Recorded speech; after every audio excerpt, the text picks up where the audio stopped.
In the following episode, we will hear distressing accounts of violence, coercive controlling behaviour, and femicide.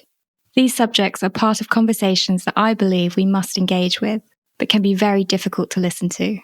Please take care. 1. We argued because I didn't invite him to Eleanor's birthday. 2. He repeatedly insisted that it was my duty to help him study. 3. He complained when I sent fewer hearts than usual. 4. He wanted messages from me multiple times a day.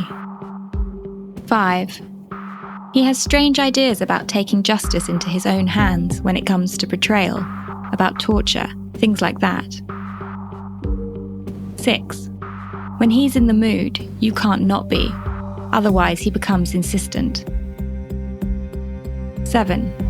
He doesn't accept me going out with Bea and Kiki. 8. He would never accept me going on a solo vacation if there were men in the group. 9. Essentially, your personal space doesn't exist. 10. He needs to know everything, even what you say about him to your friends or your therapist. 11. During arguments, he says really hurtful things, and when I broke up with him, he threatened me just to make me change my mind. 12. There was a time when, after saying goodnight, he would keep sending me stickers until he saw I wasn't receiving them anymore, just to check if I was really asleep. 13. Everything you tell him becomes a promise to him, and he tries to bind you to it. 14. He took it as an insult that I wanted to take the bus home from the nearest stop instead of the main station. 15. One time, he got angry because after getting off the bus, I wanted to walk 5 minutes alone while he was elsewhere instead of waiting for him.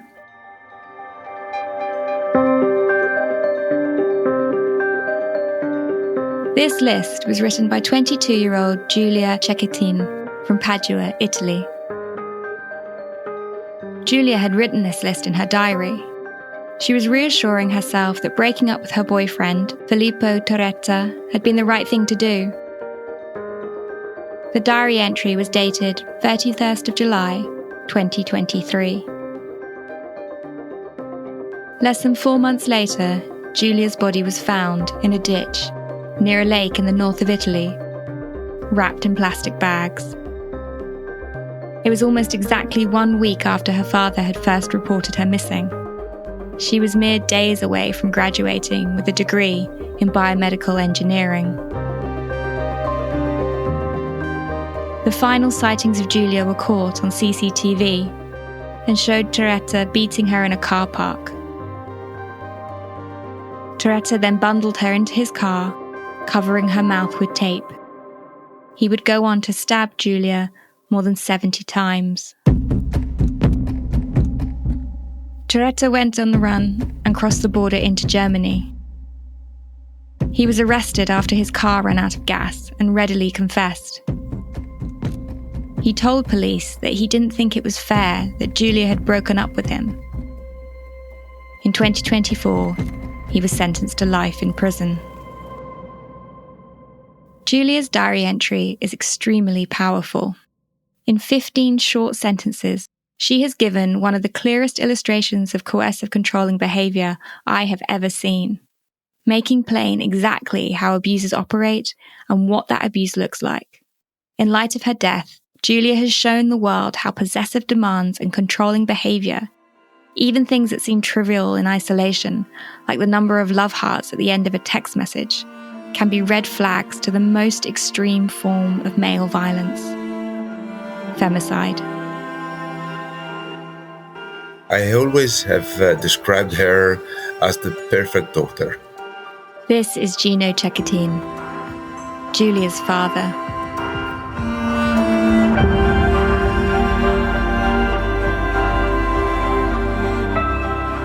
My name is Marisa Bate.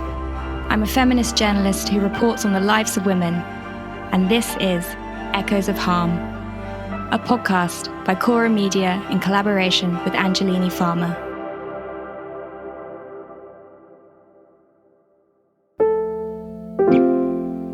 Gino Cecchettin is 54. His short grey hair is cropped and neat. He has a kind, open face, but one that tells the story of his tragedy, a sense of disbelief and heartbreak somewhere in his gaze. In 2022, his wife Monica, Giulia's mother, died of cancer, aged just 51. There are lines of worry on his face that it's easy to imagine weren't there when Monica and Giulia were. She was very happy at the early beginning of the situation. And I asked her, are you happy about your love? And she said, I'm very happy. And I was happy for her. But after a while, when she split it up the first time, she told me, I immediately realized just after 3-4 months that Filippo was not the man of my life. Gino knew that Filippo Turetta could be possessive of Giulia, that he didn't like her spending time with friends. He knew that Giulia had told him to have therapy and change his ways. And when Giulia broke up with Turetta, Gino suggested to his daughter that they should stop hanging out. But Giulia pushed back. She said it was difficult because they belonged to the same study group and it wouldn't be fair to exclude him. In the same diary entry as the list, she wrote she couldn't bear to cause Turetta any pain, and with an almost unbearable irony that it would kill him if they got back together only to break up again. She told her father not to worry. Filippo will never hurt anybody. I remember this word. But I never knew about the stalking on the phone, and nobody knew. Gino can remember every minute of the week that Giulia went missing. A week that had the entire nation holding its breath.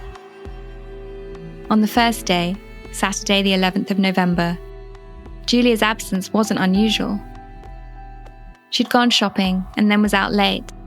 But with graduation so close, Gino figured she'd probably gone out dancing. The next morning, when he came back from an early run, her bed was unmade and she wasn't there. But she never made her bed, and she always had Sunday brunch with friends. Yet by late Sunday morning, Giulia still wasn't home, and she still wasn't answering her phone. And then I called immediately Filippo's parents, and they say Filippo is not returned. In that moment, I immediately realized something bad has happened. Gino spent the day hoping maybe they'd been in an accident and they couldn't get to help, hoping maybe their phones had run out of battery. As long as the hour passed, it became clear it was not an accident, it was a kidnapping. 6 days later, Gino received the worst phone call of his life. It was Saturday around 1 p.m. I got a call from my lawyer and he said, we found Giulia. And then immediately I realized something I already probably knew because I was not desperate in that moment. It was like, okay, we found her. I cried so many times during that week that probably my body already knew what was happening. So that particular moment was like something kind of release of some tension I had in my body because I already knew everything. Gino drove to the lake near where Giulia had been found. He desperately wanted to see her, but wasn't allowed. Giulia was now part of a crime investigation. And so I was not sure. Until you not see the body, until you cannot touch her, or your mind still think there is a possibility. The wait was agonizing. I could only see her only the day of the funeral, because typically, when a person dies, the funeral is in 2 or 3 days. And I spent from the 11th of November till the 5th of December without seeing Giulia's body. So that was the longest and heaviest period of my life. The day after Giulia was found, her sister, Eleanor, appeared on live TV. In her grief, she spoke passionately about the circumstances in which her sister had been murdered, sparking a national discourse around femicide and male violence against women. Gino describes the 3 or 4 months that followed as a nightmare. But then, he says, you begin to deal with normal life, because you have to. Gino has 2 other children, Elena and Davide. He has a business. The life is strange because the life gives you the very intense pain, but at the same time gives you the possibility to forget. Maybe to forget temporarily, because you have many tasks to perform. I am the general manager, founder of a small company. I have to look after Davide's and Elena's life because they are still students. You're not constantly thinking to your daughters or to my wife. And in that moment, you forget for a while. Until, that is, something reminds him again. And there's always something. Like a Fiat 500, Giulia's favourite car. It was her dream, he tells me, to one day own an original. So every time you see a 500, maybe a white 500 in the street, you look inside and say, maybe it's Giulia. And then you start crying. And then there's Jane Austen and Jan Tiersen. Or even if you listen the word Jane Austen, she was loving Jane Austen. And when you say Jane Austen, maybe because someone near you has just read a romance, or maybe when you hear a Jan Tiersen song, she was in love with Jan Tiersen and all the song from Amelie, the soundtrack for Amelie. I had the chance to dance a tango comes from the Jan Tiersen, so just modified as a tango. And I was dancing and crying at the same time. And this is happening almost every day, once per day, minimum once per day. For relatives of femicide victims, the grief is unrelenting. Not only do they lose someone they love, perhaps the person they love most in the world, but they lose something of themselves. But I understood that my life is like this. So it's completely changed from that moment. I know that from the last second of my life, I have to feel pain. And so the pain is part of my life. And so I'm still looking for happiness because I believe that life has to be lived in the best way because it's a gift we had. And so I'm always looking for happiness, even if it's a small moment. But I know that I will never be the man I was before. Over 10,000 people attended the funeral of Giulia Cecchettin on a grey day in December 2023. Some of her relatives wanted a private service, something smaller and local. But for Gino, that was no longer an option. And I remember I said to them, look, we have to give a little bit of our Giulia to the entire world because now Giulia has a meaning. It's not just our own Giulia, it's everybody's Giulia.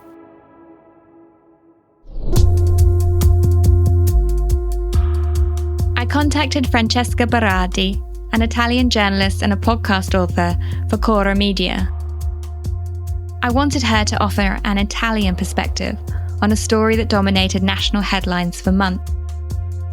She tells me Elena, Giulia's big sister, implored mourners not to be silent for Giulia, but to burn it down. And at the funeral, people heeded her call. At one point, after Giulia's funeral outside the church, we are in one of Italy's biggest squares. Imagine there were thousands of people in silence. And then someone pulled out their set of keys, home keys, and started shaking them. Then another person, and another, until the whole square echoed with that sound. And that was a gesture of love for Giulia, for sure, but also an act of protest. Those keys symbolize their right to get home safe. A right we shouldn't have to fight for, and yet we are still dying. Outside, on the streets, and inside our homes. The news of Giulia's murder travelled around the globe. Reporters from all over the world wanted to talk to Gino. Giulia's death sparked debate throughout Italy, in newspaper columns, on TV chat shows, around dinner tables.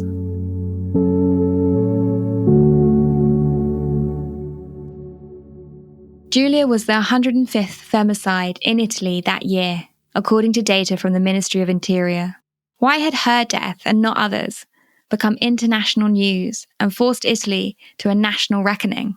One of the reasons is Giulia itself, the fact that she could be our classmates at university, she could be our friend, our daughter's friend. She definitely grew up in a context that didn't fit to the stereotype of a violent environment, a stereotype that is linked often to families with low levels of education, or to women who are socially or geographically isolated.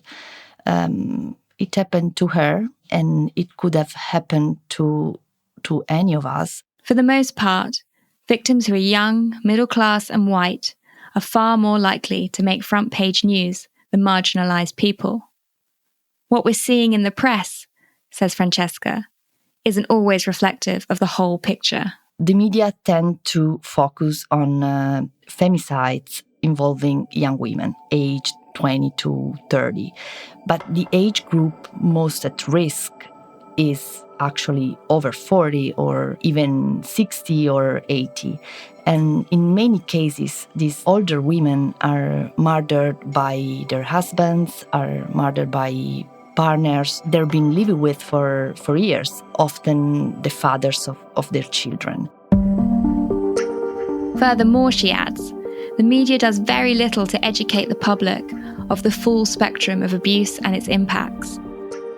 In general, there's not enough coverage on abuses, physical or psychological, rape, stalking, and also about the other side of the same story, like suicides committed by women victims of those abuses. I wanted to get a sense of the scale of this final issue that Francesca Berardi raises. How many suicides are committed by victims of abuse? So I reached out to Dr. Isabella Berardelli, who is an associate professor of psychiatry in the Department of Neurosciences, Mental Health and Sensory Organs at the Sapienza University of Rome. Her area of expertise is suicide, and she tells me a growing body of research is revealing the size of the problem. New research reveals that women who suffer from domestic abuse are 3 times more likely than their peers to try to take their own life. Those who have experienced sexual abuse with a relationship have an even higher risk of suicide and are 7 times more likely to have attempted to end their life. So data are really, really important. Another reason Giulia's case ignited such public outcry lies with her family. The world was moved and inspired by Gino's compassion, honesty, and vulnerability. He published a book to capture Giulia's memory and raise awareness around the issue of male violence. Along with his children, he also set up the Fondazione Giulia Cecchettin, a foundation to campaign for relationship education in schools. We'll talk more about this in the next episode. Eleanor, Giulia's sister, established herself as a brave and essential voice. In her live TV interview outside the family home, She called for change and a deeper understanding of a culture of male violence in Italy. She also wrote a letter in a newspaper, reinforcing her message. She wrote the following: Toretta wasn't a monster. A monster is an exception, a person external to society, a person for whom society must not take responsibility. And yet there is responsibility. Femicide is not a crime of passion, it is a crime of power. Her words were a rallying cry to women across the country who took to the streets, many for the first time in their lives. Italian women weren't surprised by Giulia's death, Francesca tells me. Heartbroken, yes. Furious, absolutely. The outcry had been a long time in the making. I think it's also important to remember that there are also other cases in Italy that helped, and there is one in particular, which is the one of the murder of Sara Di Pietrantonio, who was killed in Rome in May 2016 and was strangled and burned by her ex-boyfriend. The details of Sara's death are particularly shocking. Her ex-boyfriend drove her off the road, forced his way into her car, doused the car with alcohol and set it alight. Sara managed to escape, only for her ex, Vincenzo Paduano, to catch up and set her on fire also. He then left her in the road to die. In what is as telling as it is chilling, prosecutors said that at least 2 cars passed Sara without offering help. In the aftermath of this femicide, a movement was born in Rome, Non una di meno, meaning not one less. And that's a movement that followed the example of Ni una menos, that started 1 year earlier in Argentina. And since then, this movement of activists has grown and continues to grow across Italy and brings a truly radical voice into the public debate, the debate on violence against women. Femicide and domestic abuse is, of course, by no means a problem unique to Italy. It is impossible to cover in this podcast how all EU member countries respond to the crisis of male violence, let alone all countries in the continent. Reliable data on femicide is hard to find. There is little coordination or conformity across the continent in how data is collected, if collected at all. However, some countries do provide official numbers, and they can help paint a rough picture. In Germany, the Federal Criminal Police Office reported 155 women were killed by a current or former partner in 2023. Where I'm from, the UK, according to the Office of National Statistics, of the 100 domestic homicides that took place from March 2022 to March 2023, 70 of the victims were women. In Spain, in 2023, that number was 59, as reported by the Public Prosecution's Office. In Italy, femicides are counted by Non una di meno, the grassroots anti-male violence organisation mentioned by Francesca Berardi. They found that in 2024, 97 women were killed, and more than 60 of them were by a current or former partner. According to Dr. Isabella Berardelli, there can be multiple risk factors present in perpetrators of femicide. For example, young age, heavy drinking, or the presence of depression or important psychiatric disorders, or, for example, low academic achievement, low income, witnessing or experiencing violence as a child. Breaking this cycle of violence, says Dr. Berardelli, is extremely important, and the right work must be done to prevent children being abused or rejected. Yet Dr. Berardelli says there are external factors that should also be considered. Another important factor is economical stress, poor family function, isolation of the woman from her family, or also a lot of community factors like weak community section against domestic violence or poverty or unemployed, low social capital, delinquent peer association, and finally a lot of societal factors like, for example, traditional rigid gender norms, roles, social norms, supportive of violence, sense of ownership over woman, are all factors that contribute to violence. The efforts to dismantle a culture which allows violence against women to persist haven't come easily. When the young Franca Viola refused to marry her kidnapper and rapist in order to restore her honour and absolve him of his crime in 1966, as Italian law permitted, she was believed to be the first woman to do so publicly, and it was perceived as a significant advancement for women's empowerment. However, it would take until 1981 for that law to be repealed, alongside the banning of honour killings, which had given lenient sentences to men who killed a spouse, daughter or sister in a so-called rage of passion, a legacy that looms large in Italy today. It wasn't until 1996 that Italian law recognised that rape was a crime against a person, not morality.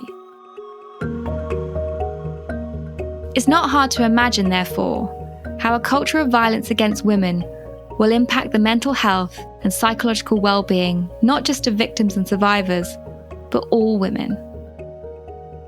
We have all grown up around stories in the media, or those closer to home, of men causing women harm.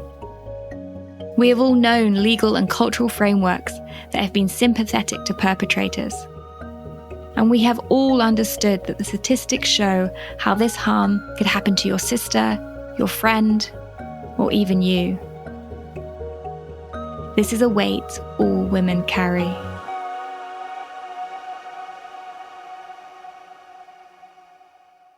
She was always helping all other people that was surrounding her. And it was, for us, even a mystery, because every young person has sometimes some moment where they are not consistent, they have trouble.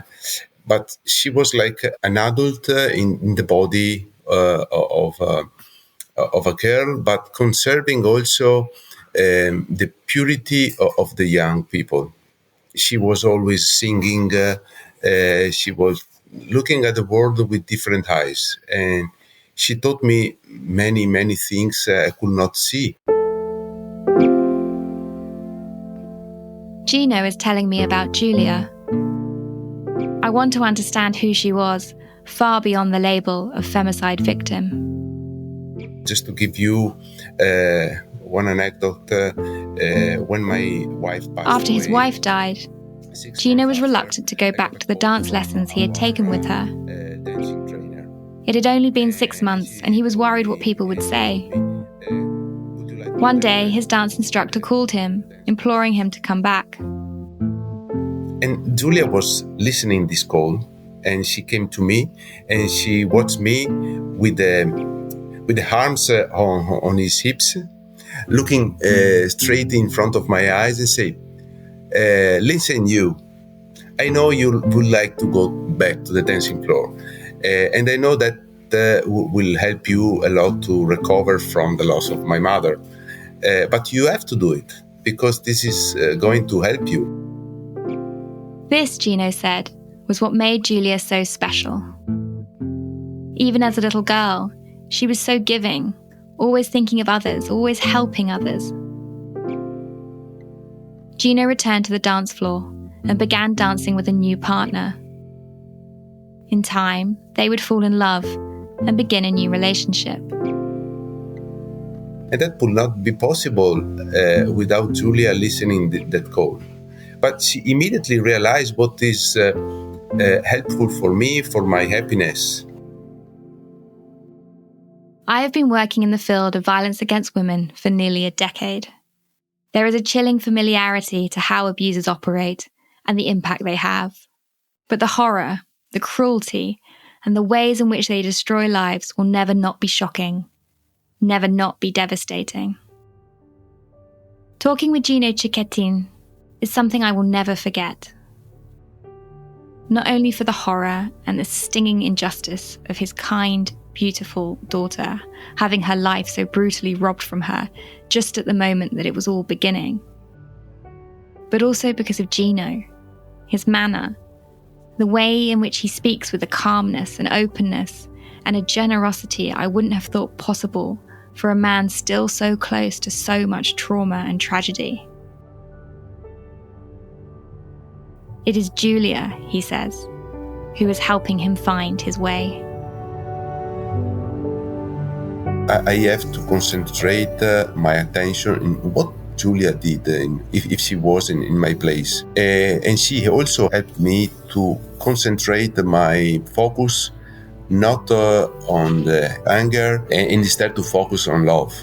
Because I know I was probably wanted to kill Filippo on my own. And I know that was not fair because I've lost one daughter. I didn't want to lose the other two children I have. So I say, okay, I have to be strong. How can be strong and solid for the future? And luckily I had a picture of Giulia. I concentrated on this picture. I started smiling. I started feeling love. I say, okay, that's the receipt. I have to, every time I can feel anger, I have to look at Giulia. And so I did. Next time on Echoes of Harm. How to find hope. Survivors explain how they heal and move forward. Plus, the innovative and important work by campaigners fighting to stop male violence against women.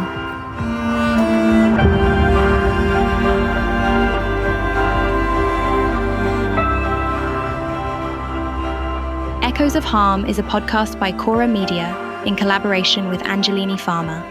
The podcast is written and hosted by me, Marisa Bate, with editorial support by Francesca Berardi, editorial curation by Sarah Poma. Sound and music supervision is by Luca Micheli. Post-production and editing are done by Andrea Girelli. The graphic designer is Rebecca Grassi. The project manager is Gloria Beltrami. The producer is Martina Conte, with post-production coordination by Matteo Scelsa. Live sound engineers are Lucrezia Marcelli, Luca Possi, and Aurora Ricci.